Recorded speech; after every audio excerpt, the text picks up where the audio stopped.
Graça e paz do Senhor Jesus. Tudo bem? Tiveram uma boa semana? Que bom. Bom estarmos aqui mais uma vez, né? Estarmos aqui na presença do Senhor para cantar louvores, para edificar a nossa vida, nossa família e para buscar de Deus a direção, a bênção para a nossa semana. Nada melhor do que a gente começar a semana na presença de Deus. A gente só tem a ganhar com isso. Infelizmente, nós somos a geração do sem tempo. Nós somos a geração que não tem tempo para o casal dialogar, não tem tempo para ler a Bíblia juntos, não tem tempo... Essa semana nós fomos no circo, né? Levar a Miriam no círculo. O círculo, ela é toda da pá virada, né? Quando ela chegar para você e falar assim, fique com trilho rechalado, ela está querendo dizer, fique tranquilo e relaxado. Então nós levamos ela no círculo essa semana. E aí a Sheila falou, nossa, tinha pouquinha gente, devia ter umas 50 pessoas. Eu falei, meu amor, na época que eu era pequeno, lá em Barbacena, lá no interior de Minas, quando chegava um circo, rapaz, você queria ir todo dia, né? Você tinha 4 canais de televisão. Quando pegava, aí a gente tinha que subir na casa e ficar virando a antena e gritando, apareceu! Não, vira! Você virava, mas não passou! Você voltava um pouquinho, né? Era uma coisa tensa, né? Então não tinha televisão. Cinema era um negócio muito complicado, era só as capitais que tinham cinema. Hoje não. Hoje a gurizada tem internet, Netflix, celular, pega tudo no celular, assiste vídeo no YouTube. Hoje o circo não é mais aquele, não tem mais aquele glamour que tinha, né? Aquela coisa antigamente. Então, antigamente a gente ia no circo em família. Hoje a gente não tem tempo para fazer programação em família, a gente não tem tempo para se alimentar direito, a gente não tem tempo para fazer nossas atividades físicas. A gente é a geração do sem tempo, né? Então, e acaba a gente muitas vezes sacrificando o dia do Senhor, que aquele dia que Deus separou, Deus falou assim, olha, eu vou fazer 6 dias para vocês cuidar do que vocês quiserem, faça o que vocês quiserem esses 6 dias. Agora o 7º dia, esse é descanso e é o dia do Senhor, é o dia que nós devemos buscar a presença dEle. Eu quero meditar com você hoje. Eu fiz uma pesquisa na minha rede de transmissão aqui essa semana do WhatsApp, para ver a opinião das pessoas sobre Jesus. Quem foi Jesus, né? Mas vamos ler antes Mateus capítulo 11, versículo 28, 29 e 30. É um texto bastante conhecido. Se você não trouxe a sua Bíblia, não tem problema. Acompanhe com a gente. Se você trouxe sua Bíblia, abra. Se você tem o seu aplicativo, abra, né? Mateus capítulo 11, versículos, os 3 últimos versículos, 28, 29 e 30. Diz assim a palavra de Deus. Vinde a mim, todos os que estáis cansados e sobrecarregados, e eu vos aliviarei. Tomai sobre vós o meu jugo e aprendei de mim, porque sou manso e humilde de coração, e achareis descanso para a vossa alma, porque o meu jugo é suave e o meu fardo é leve. Vinde a mim, todos os que estáis cansados e sobrecarregados. Eu fiz uma pesquisa essa semana sobre quem é Jesus. Se você está lá na minha lista de transmissão, você recebeu essa pergunta aí. Alguns responderam. Se você não está, quiser que eu coloque você na minha lista de transmissão de flyers, de vídeos, me manda um WhatsApp lá que eu incluo você na lista. E muitas pessoas disseram, olha, ele é o Salvador. Tá certo? Algumas outras pessoas me disseram assim, olha, ele é o Filho de Deus. Está certo? Alguns colocaram assim, ele é o Santo Homem. Também está certo. Ou seja... diversas pessoas ali se manifestaram dizendo na opinião dela quem é Jesus. E eu concordo com tudo que a maioria de vocês me mandaram lá responder. Eu concordo sim. Mas quando a gente olha para a vida de Jesus Cristo, só me vem à cabeça, além de tudo isso que vocês falaram, uma palavra. Um revolucionário. E quem é um revolucionário? É uma pessoa que provoca uma revolução. Semana passada eu assisti lá em Minas Gerais... baixa um pouquinho lá, por favor. Assisti o Globo Rural lá em Minas Gerais. Eu gosto sempre de assistir o Globo Rural, acho que é a única coisa da Globo que eu assisto.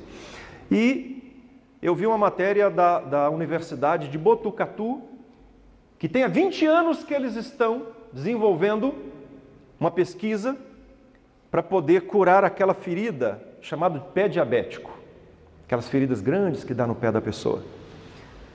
E é só por Deus que as pessoas chegam a essa conclusão. Porque eles pegaram o sangue na época humano, depois não podia mais humano, eles tiram então a enzima do sangue do búfalo, tiram a enzima do veneno da cascavel, coloca esses enzimas em 2 seringas separadas e aplica as 2 na ferida. E aquele líquido forma um gel e aquilo vai formando uma teia de pele e preenche completamente aquele buraco da ferida e cura. E aí a gente fica olhando assim, como Deus é poderoso. Como Deus faz as coisas acontecerem de uma forma que a gente não espera. Esses cientistas são revolucionários. O mesmo repórter que fez a matéria 20 anos atrás voltou lá agora e fez novamente uma revolução na indústria, na ciência. Infelizmente nós temos uma política horrorosa, uma política corrupta que não investe financeiramente nos cientistas que nós temos. E aí o cara muitas vezes com a pesquisa dessa ele vai para fora, porque quando mostrou no Globo Rural, um fazendeiro cedeu 100 cabeças de búfalo, porque tem que ser um rebanho separado. Um empresário está investindo 200 milhões de reais para construir todo um complexo para produzir esse medicamento. Sendo que o governo é que deveria. Mas enfim, os cientistas são revolucionários. Você é revolucionário quando você, na sua história, você promove uma transformação para melhor. Jesus Cristo ele vem ao mundo num período terrível da história da humanidade. Antigamente, nas Bíblias mais antigas, eu não sei se na sua aí tem, entre Malaquias e Mateus, nas Bíblias antigas, entre o último livro do Antigo Testamento e o primeiro livro do Novo Testamento, existiam 4 páginas em branco. Depois confere na sua Bíblia aí se tem. As mais atuais não, mas existiam 4 páginas em branco. O que significa isso? Uma demonstração de que entre o último profeta do Antigo Testamento e entre o primeiro livro escrito, a vinda de Jesus Cristo, o primeiro livro escrito do Novo Testamento foi Marcos, não foi Mateus, como está na ordem ali na Bíblia. Mas entre a vinda de Jesus Cristo se passaram 400 anos de total silêncio de Deus. Deus não falou nem por sonhos, nem por visões, nem por profecias, nem por profetas, nem por teofanias, aparições, manifestações miraculosas. Total silêncio de Deus. E imagina o povo, 400 anos sem a manifestação de Deus, um povo que estava acostumado a ver Deus falando através dos profetas, um povo que estava acostumado a ver Deus falando através das suas aparições, das teofanias, das suas manifestações, um povo que estava acostumado a ver Deus falando através de sonhos e visões, 400 anos, 4 gerações, 5 gerações, sem nenhum sinal de Deus, total silêncio de Deus. E aí a Bíblia diz, nós vamos ler depois, que na plenitude dos tempos Deus então envia Jesus Cristo. E Jesus Cristo vem numa época em que a igreja havia se colocado entre o homem e Deus. Numa época em que a igreja, ela assumiu o papel de conduzir a lei de Moisés e de determinar quem vai para o céu, quem vai para o inferno, quem pode ser salvo, quem não pode ser salvo, quem é santo, quem é pecador. A igreja assumiu um papel naquela época que Jesus Cristo vem, em que, para que a pessoa, o cidadão, pudesse chegar até Deus, então ele tinha que ir através da igreja. Sem a igreja, ele estaria condenado. E aí Jesus Cristo vem para promover uma revolução. Mas Jesus Cristo também vem para promover uma revolução no que diz respeito ao nosso relacionamento com Deus. Porque as pessoas naquela época, elas se auto-justificavam. Oravam dizendo assim, eu sou santo, não sou como esse pecador que está aqui, esse impuro, esse publicano, esse samaritano. As pessoas então, elas viviam numa situação em que não sabiam mais se Deus existia ou não. Porque agora é silêncio de Deus, agora não vemos Deus, agora não sentimos Deus, agora não sabemos se Deus existe mais ou não. E Deus vem em forma humana, se encarna, toma forma humana e vive entre nós.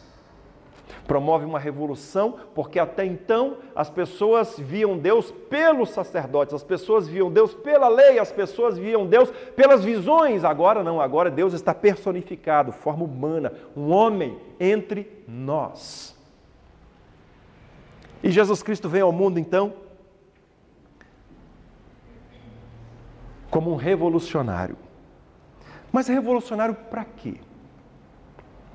Que revolução que Jesus Cristo pode trazer baseado nesses 3 versículos? O primeiro diz: vinde a mim todos os que estáis cansados e sobrecarregados, e eu vos aliviarei.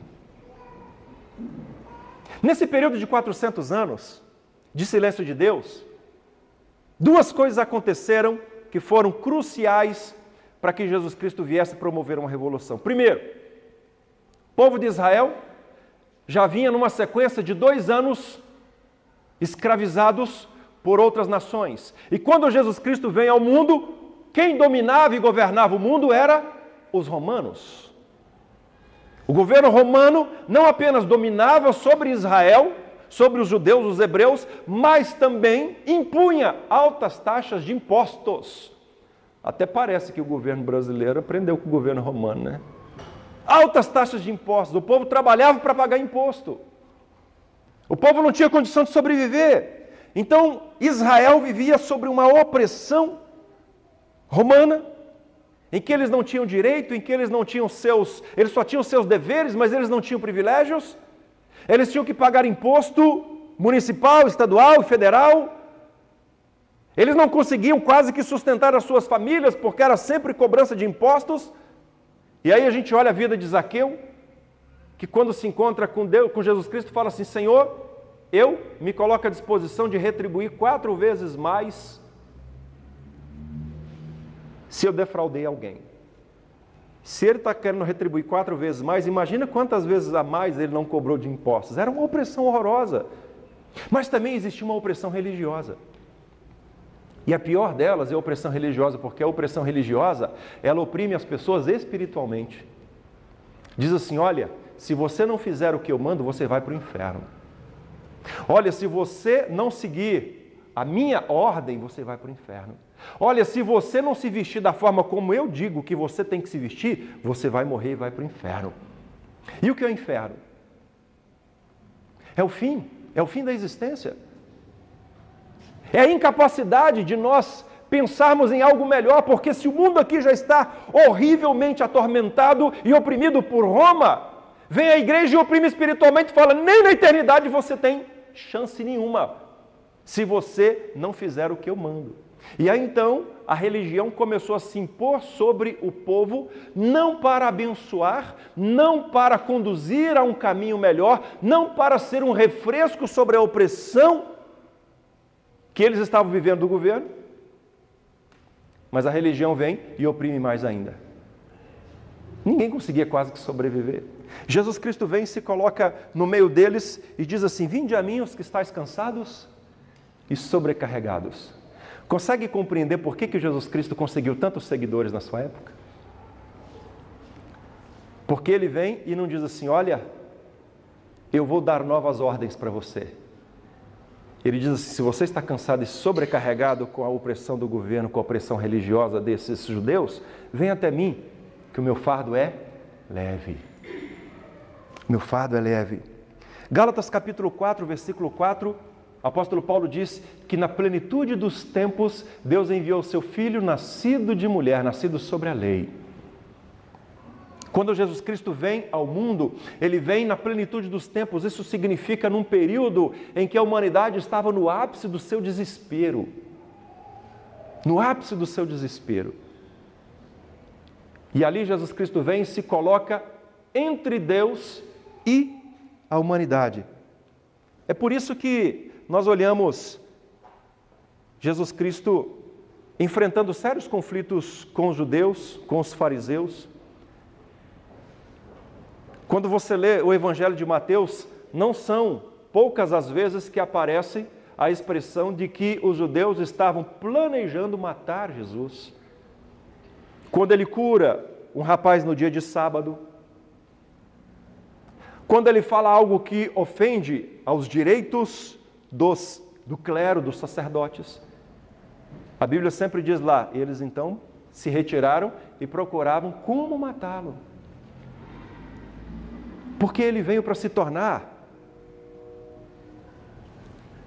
um revolucionário trazendo esperança em tempos de juízo. Jesus Cristo, ele não veio ao mundo para te condenar. Jesus Cristo veio ao mundo para te salvar. Quando Jesus Cristo vem ao mundo, a oportunidade que ele abre é de salvação. Mas para que você seja salvo, é necessário você assumir um compromisso com ele. Por isso ele diz, vinde a mim. Você jamais vai alcançar o refrigério de Cristo se você se mantiver alheio a Cristo. O que nós vemos hoje é a imposição do governo no Brasil, da mesma forma. A população brasileira é uma população que vive oprimida pelo sistema governamental atual. Ou sempre foi assim? A população brasileira é uma população que trabalha 4 meses para pagar imposto. É uma população que trabalha e paga altas taxas de juro, mesmo que seja para comprar a casa própria, que é direito segundo a Constituição. A população brasileira é uma população que paga IPVA caro sobre o valor do veículo. Sabe como é que cobra IPVA nos Estados Unidos? IPVA dos Estados Unidos não é sobre o preço do carro, é sobre o peso do carro. Um carro de 2.000 quilos vai pagar um valor de IPVA. Uma moto de 300 quilos vai pagar outro valor de IPVA. Uma moto de 100 quilos vai pagar outro valor de IPVA. No Brasil é pelo valor do carro. Por quê? Claro, vai arrecadar mais. E quando nós olhamos hoje, o sistema religioso atual é um sistema opressor. É um sistema que dita mais regras do que a própria Escritura. É um sistema que dita mais normas do que a própria Escritura. É um sistema que dita regra. Eu vou ler uma passagem aqui que Cristo fala assim, olha, que nem eles mesmos querem carregar, que nem eles mesmos querem seguir. Muitas vezes a religião hoje, ela impõe sobre as pessoas uma regra, um peso, um fardo impossível de carregar. Cristo vem e fala assim, eu ofereço um fardo leve, mas você precisa vir até mim. E por causa desse sistema opressor, religioso que nós vivemos atualmente, como era na época de Jesus Cristo, é que nós vemos as pessoas sem compromisso com Deus. Pessoas que vêm ao culto como uma mera programação. Pessoas que não são fiéis a Deus. Pessoas que vêm ao culto e acham que vir ao culto, então resolveu, pagou a sua conta com Deus e vai ter uma semana devassa. E vai para casa e tem uma semana, compra e não paga, tem conflito no casamento, não resolve, não conversa, não dialoga, briga, xinga, bate. O que nós vemos hoje no Brasil, dentro da cultura cristã, são cristãos não praticantes. São cristãos que não colocam em prática os ensinamentos de Cristo. São cristãos que são pedra de tropeço para a vida daqueles que não são cristãos virem para a igreja. Já citei aqui, você já deve ter escutado essa frase de outras pessoas que falam assim, eu ir para a igreja? Conheço um monte de crente por aí, olha, estou fora. Jesus Cristo diz assim, se você quer ser aliviado desse fardo, e quando ele fala de fardo, ele está falando do peso que o mundo espiritual impõe sobre nós. Querido, se tem uma coisa que Jesus Cristo não nos ensinou, foi a religião. Ele nos ensinou um estilo de vida. Infelizmente, o ser humano passou a viver sobre a placa denominacional. De que igreja você é? Eu sou da igreja fulano de tal. Se você não é da minha, a minha é melhor do que a sua. Porque a minha não pode vestir camisa listrada assim. A minha tem que ser camisa lisa. Então a minha é melhor.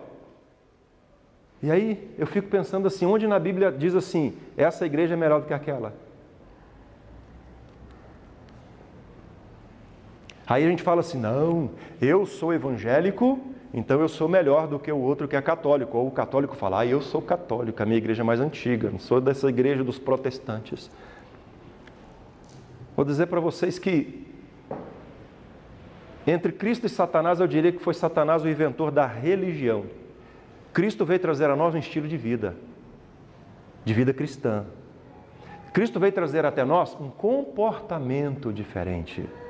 Cristo veio trazer até nós um estilo de vida baseado no amor, baseado nas Sagradas Escrituras. Ele não veio trazer um estilo de vida que força, através da denominação, você viver assim ou assado. Se você acha que você vai para o céu porque você frequenta essa ou aquela denominação, eu vou dizer para você que você já tem o seu nome registrado no livro do inferno. E é por isso que muitas pessoas têm deixado de ser cristão praticante. É um cristão que não pratica. Ele é cristão, ele frequenta a igreja, ele tem a igreja dele, ele costuma até ir todo domingo na igreja, mas ele não coloca em prática o que aprende. O nosso mundo seria muito melhor e muito diferente, a nossa cidade seria muito diferente se cada cristão colocasse em prática aquilo que Cristo nos ensina nas suas Escrituras. É por isso que Cristo, ele foi um revolucionário trazendo esperança em tempos de juízo. Eu estou falando para você sobre Jesus Cristo, não estou falando para você sobre religião.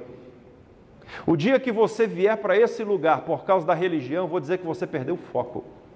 Eu não estou aqui por causa da religião, estou aqui por causa de Cristo. E você? Eu não dou um bom testemunho, eu não procuro dar um bom testemunho na sociedade por causa da religião, eu procuro dar por causa de Cristo. Porque Ele diz que se eu sigo Ele, então eu devo fazer o que Ele faz. Mas Cristo também ele foi um revolucionário, promovendo o plano de salvação de Deus.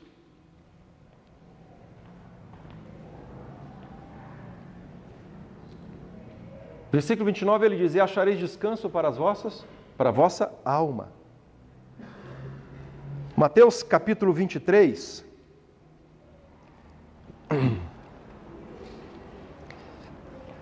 Mateus 23, eu vou ler alguns versículos. Olha o que Jesus Cristo fala sobre a religiosidade da época. Então Jesus, falando às multidões e aos seus discípulos, disse: na cadeira de Moisés se assentaram os escribas e os fariseus. Fazei e guardai, presta atenção, fazei e guardai, pois tudo o que eles vos disserem, porém não os imiteis nas suas obras, porque dizem e não fazem. Atam fardos pesados e difíceis de carregar, e os põem sobre os ombros dos homens, entretanto, eles mesmos, os religiosos, nem com o dedo querem movê-los, praticam, porém, todas as obras com o fim de serem vistos pelos homens, pois alargam os seus filactélios, umas tiras de couro com uma caixinha onde ficava ali a lei de Moisés, a Torá, e alongam as suas franjas, amam o primeiro lugar nos banquetes e as primeiras cadeiras nas sinagogas, as saudações nas praças e os serem chamados de mestres pelos homens. Essa era a religiosidade da época de Jesus. E ele diz assim: olha, não é isso que Deus me mandou pregar para vocês. O que eu vim trazer para vocês é um estilo de vida diferente desse religioso que vocês estão vendo. Querido, sabe por que a religião foi inventada? Para afastar você de Deus. Porque Deus não é religião. A religião impõe sobre você um sistema que não é Deus que impõe. Uns tempos atrás estava conversando com a minha esposa sobre o plano de salvação.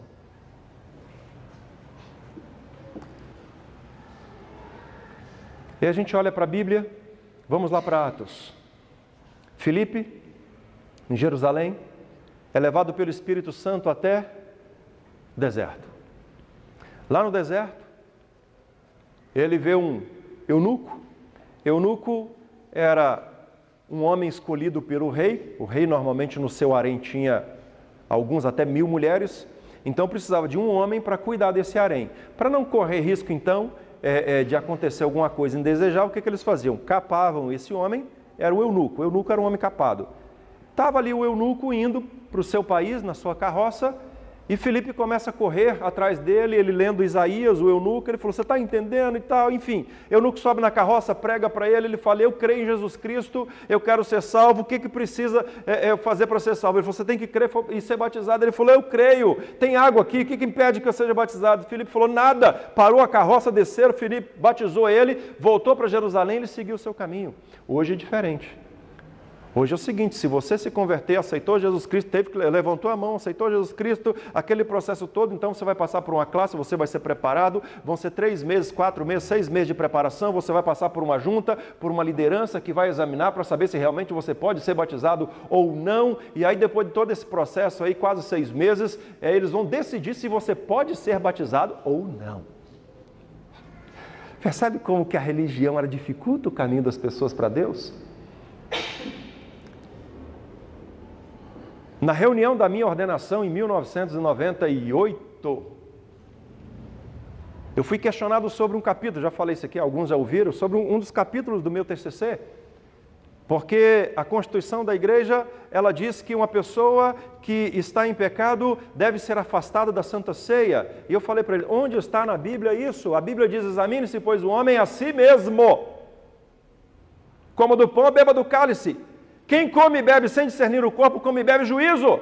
Mas a palavra é, examine-se, pois, a si mesmo. Falei, então, não tem base bíblica para o código de disciplina da igreja falar assim, você pode, você não pode, você pode, você não pode. Quem é que morreu na cruz? Estou perguntando. Quem morreu na cruz?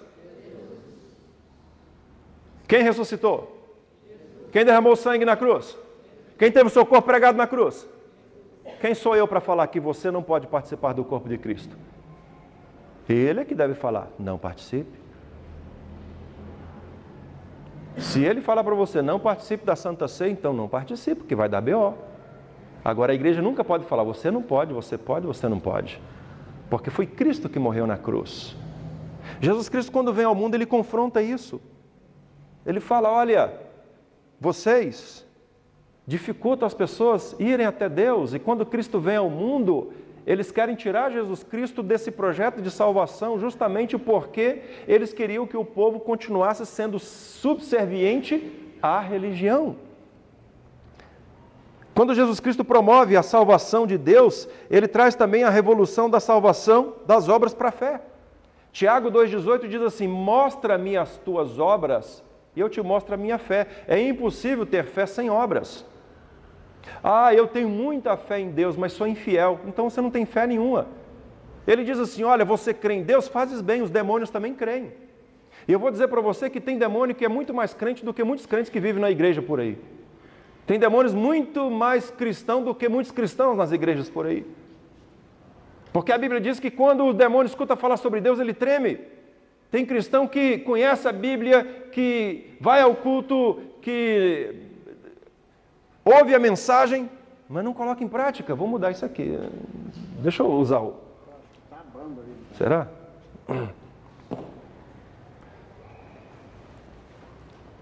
Tem cristão que vive uma vida devassa diante de Deus. Tem cristão que ele se esconde daquilo que Deus tem planejado para ele. E o apóstolo Tiago vem e fala assim, olha, a fé sem obras é morta. A fé sem obras é morta, a sua fé tem que te levar a ter atitude. Lembra que eu já falei aqui, fé e inércia não combinam. Ah, eu sou um cristão, mas eu só leio a Bíblia domingo, lá na igreja. Ah, eu sou um cristão, mas não piso no meu calo não, que eu vou para a briga. Ah, eu sou um cristão, mas eu não combino com a minha mulher não. Ah, eu sou um cristão, mas não pratico os mandamentos de Cristo. As obras começam por aí. Quando falo de obra aqui, não estou falando de dinheiro não. Estou falando que você tem que dar o que você tem para a igreja não. Isso é opressão religiosa. Quando fala de obras, fala de você sair da inércia, de você ser conhecido não pelas suas palavras, eu sou um cristão, mas pelo seu comportamento, porque o seu comportamento diz quem você é muito mais do que as suas palavras. Jesus Cristo revoluciona também o plano de salvação de Deus, nos ensinando que para sermos salvos nós precisamos passar por uma mudança de vida. E essa mudança de vida exige mudança de hábitos. Romanos capítulo 12, versículo 2, diz assim, não vos conformeis com esse mundo, mas transformai-vos pela renovação da vossa mente. A palavra transformação aqui no grego é a mesma palavra usada para metamorfose. Pensa assim, o que é a metamorfose mais conhecida na biologia? Lagarta. Pensa num bicho nojento que é a lagarta. Se eu ver uma lagarta, eu não consigo engolir saliva. Agrônomo vê lagarta, pega a lagarta, espreme ela para ver que cor que vai sair, né, Paulo? Agrônomo é um bicho assim que... Os bestais, eles comem a lagarta. Fala, não, essa aqui...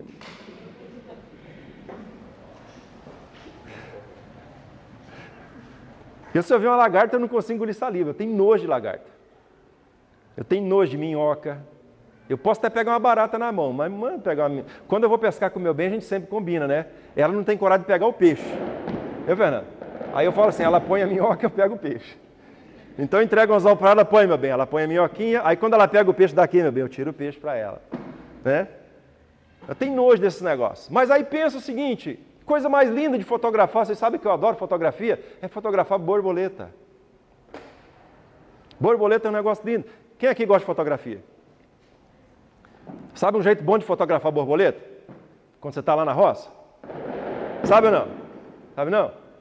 Você faz xixi, afasta um pouco, daqui a pouco está cheio de borboleta em volta. Acho que por causa do sódio, não sei. Elas ficam tudo em volta ali voando, né? Bebendo o néctar que você deixou ali. Aí você vai tirando fotografia. Mas pensa o seguinte, a lagarta então, ela vai ali, ela se gruda ali numa madeira, num ramo, numa árvore, e ela cria um casulo em volta dela, e passa um tempo ali dentro, passando por um processo de transformação, até que depois dessa metamorfose, o que era uma ex-lagarta horrorosa, nojenta, se transforma numa borboleta linda. A gente faz assim com a mão para ela vir pousar. É isso que a Bíblia diz que precisa acontecer com você. Jesus Cristo diz assim, olha, o sistema religioso de hoje, há 2000 anos atrás, é um sistema religioso que não muda de vida. É um sistema religioso em que as pessoas elas estão muito mais apegadas a normas, a formas, do que a uma vida nova. E aí ele diz, se quer ser salvo, precisa passar por uma transformação, por uma metamorfose na vida. Queridos, tem cristão que passa a vida inteira, ele nunca muda, não muda o comportamento, não muda os sentimentos, não muda o pensamento, não muda o jeito de falar, não muda o jeito de agir. É preciso passar por essa metamorfose, essa transformação. Quando Jesus Cristo vem ao mundo, ele se torna um revolucionário na forma como nós devemos viver aqui para sermos salvos. O que Cristo fez na cruz foi suficiente sim, mas para que você seja um cristão autêntico, você precisa ter mudança de vida. Mas também, em terceiro lugar, Jesus Cristo, ele foi um revolucionário reescrevendo a história entre Deus e a humanidade. Reescreveu essa história. A Bíblia diz que o plano de Deus é que todos cheguem à salvação. Está lá em 1 Timóteo capítulo 2, versículo 4. Todos cheguem à salvação. O sistema religioso da época impunha a quem não era judeu a perdição. Samaritano não pode ser salvo, judeu não pode ser salvo, grego não pode ser salvo, perdão, judeu não. Romano não pode ser salvo, brasileiro não pode ser salvo. O único que vai ser salvo somos nós judeus, porque nós somos descendentes de Abraão. E aí eles se apegavam à forma, aos ritos, ou seja, tem que passar pela circuncisão. E Jesus Cristo vem e diz assim, não, está diferente agora. O plano de Deus é para que todos sejam salvos, e ele começa a impactar isso na vida dos seus discípulos, quando ele começa a mostrar para os discípulos que ele veio para salvar o pecador. Ele diz assim, olha, os sãos não precisam de remédio, e sim os doentes. E Jesus Cristo leva os seus apóstolos para o território dos samaritanos, para viver no meio dos samaritanos, para pregar para os samaritanos. E Jesus Cristo dá a Pedro uma visão em que desce um lençol cheio de animais, considerados imundos por ele, e vem uma voz e fala, mata e come. E Pedro fala, não vou comer porque é animal imundo. E Deus diz assim, aquele que santificou Deus não torna imundo o homem. O plano de Deus é de salvação para todos, mas nem todos serão salvos. Nem todos. Por quê? Porque é preciso você vir até Jesus. Nem todos querem vir a Jesus. Nem todos querem pagar o preço de ir a Cristo. Porque ser um cristão não é fácil. Fácil é viver a vida devado, do jeito que você quiser. Ser um cristão vai exigir preço. Ser um cristão vai exigir mudança de vida. Ser um cristão autêntico vai exigir transformação. Ser um cristão autêntico vai exigir mudança de comportamento. A Bíblia chama de nova vida. Diga, nova vida. E eu pergunto, você viveu uma nova vida a partir da sua conversão ou não? Você se converteu, mas continuou a mesma vida antiga. Uma nova igreja, Jesus Cristo traz, em que gera comunhão. Comunhão com Deus. Não uma nova religião. A Bíblia diz que quando ele morre lá na cruz do Calvário, o véu do santuário se rasga de alto a baixo. Isso simbolizava que agora qualquer pessoa tem livre acesso à presença de Deus. Porque lá dentro do Santo dos Santos, onde era cercado pelo o lençol enorme, uma cortina grande, existia a Arca da Aliança, o símbolo da presença de Deus. Só o sumo sacerdote entrava lá. Quando Cristo morre na cruz do Calvário, agora qualquer pessoa tem livre acesso a Deus. O dia que alguém chegar para você e falar assim, olha, vem aqui na minha igreja, que a minha igreja vai te levar até Deus. Fuja dela, que essa igreja é do diabo, não é de Deus. O dia que um pastor, uma pastora, um missionário, um líder religioso, uma líder religiosa chegar para você e falar assim, olha, eu vou colocar a sua vida diante de Deus, eu vou colocar o seu problema diante de Deus, fuja, porque isso é do diabo, não é de Deus. Porque através do sacrifício de Cristo Jesus na cruz do Calvário, qualquer pessoa, crendo nele, tem livre acesso ao Pai. Tem livre acesso a Deus. Amém? Não precisamos mais de intermediários. Está dizendo, pastor, que eu não preciso do Senhor para eu ir até Deus? Sim, estou dizendo. Você não precisa de mim para você ir até Deus. Você precisa de Jesus Cristo. Por isso, esse texto começa, Jesus dizendo, vinde a mim, a Ele, a Jesus Cristo. A religião, ela vai dificultar o seu caminho até Deus. Cristo, Ele veio alargar a estrada que te conduz até Deus. Cristo veio facilitar a sua vida até Deus. Cristo veio para se tornar um revolucionário no que diz respeito ao projeto de Deus de você, na eternidade, viver eternamente junto com Ele. Agora, você precisa vir a Jesus. Cristo foi o Salvador? Sim. Um grande líder? Sim. Um grande profeta? Sim. O Filho de Deus? Sim. Mas, sobretudo, Ele veio revolucionar a forma como nós devemos viver uma vida diante de Deus. Uma vida cristã. Cristo veio revolucionar não a religião, porque Ele não nos ensinou sobre religião, mas nos ensinou sobre um estilo de vida que nos aproxima de Deus. E isso só será possível quando você vir até Jesus Cristo. Você pode continuar vivendo a sua vida do jeito que você quiser. Deus não vai te obrigar a ir até Ele.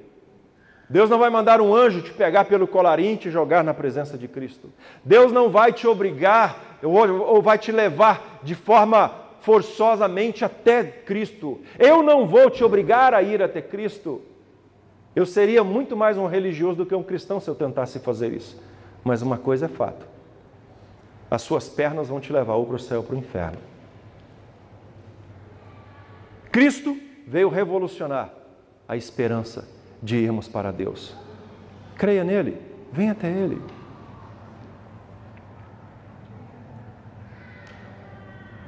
Você não vai perder nada, você só tem a ganhar.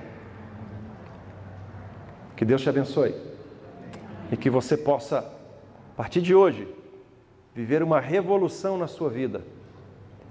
Revolução essa promovida por um Cristo que veio revolucionar a fé, revolucionar o nosso relacionamento com Deus, revolucionar a nossa esperança de salvação. Que não passa pelo crivo religioso, mas que passa pelo crivo da cruz. Cristo, o nosso Salvador.